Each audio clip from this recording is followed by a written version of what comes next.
Yo guys, what's up? Magandang hapon sa inyong lahat. Dito tayo ngayon sa aking pasto. Joke lang, dito tayo ngayon sa Stampar. Andito tayo ngayon sa Stampar kung saan napakalawak at napakaganda ng tanawin dito. Ayan guys, ipapakita ko sa inyo. Ayan.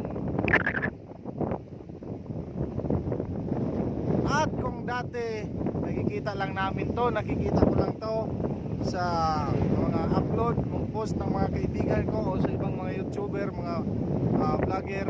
Ngayon, nakarating na rin kami dito sa hindi inaasahan dahil papunta kaming Katayngan, galing kaming Barangay San Antonio, dumaan lang kami ng Mabini dahil sa trabaho ni Mrs. Kasa shoutout nga pala yan dyan sa kapatid ni Mrs. kong naiwan sa bahay at napag-iwanan sa aming baby. Ayan guys, ay diretso kami ng Katayngan, proper Katayngan ngayon dahil may bibilhin kami. So sinamantala na namin yung pagkakataon na dumaan muna dito. Ang ganda. At first time na namin dito. Ang ganda.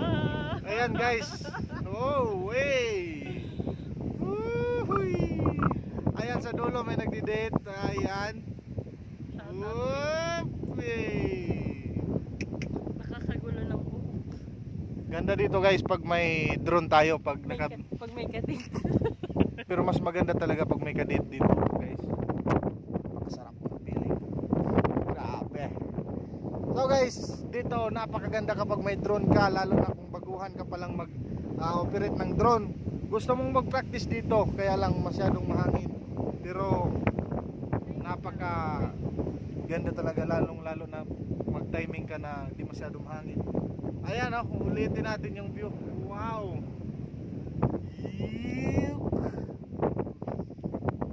Napakaganda.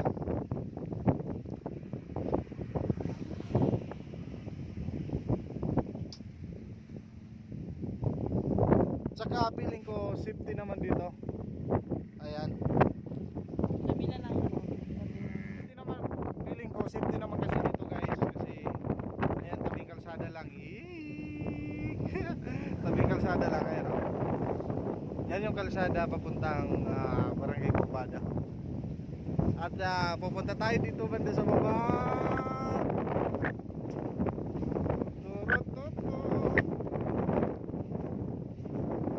Ayan na guys. Ayan o, may nagdi-date. Sana all, zoom natin.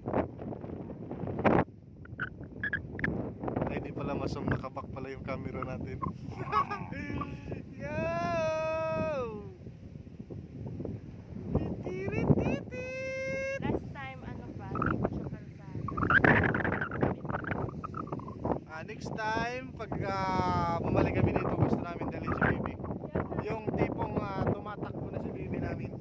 So ayan guys, maraming salamat nga pala dun sa mga followers ko at sa mga viewers na walang sawang suporta sa mga upload natin. Kahit hindi tayo madalas makapag-upload at saka yung content natin medyo paiba ng konti dahil sa gawa ng ongoing construction na yung kalsada namin doon. Kaya wala na masyadong tumbas sa ating hanap buhay na karyada. So ayan guys, kahit ano-ano na lang yung gagawin natin ngayon na content, basta yung maganda lang talagang walang ibang masagasaan. So guys, thank you so much. Yung YouTube pala natin, mayroon na tayong 1,700 followers. At saka yung Facebook page natin, mayroon na rin tayong 2,700 followers. Kaya maraming salamat sa inyo. Kung di dahil sa inyo, di ko rin gagawin to. Paunti-unti nang nakakamit natin yung kaligayahan ni Mita. Kunting kimbot na lang talaga. So, yo! Yan guys, yung YouTube natin, di pala tayo madalas makapag-upload. At saka again, thank you very much.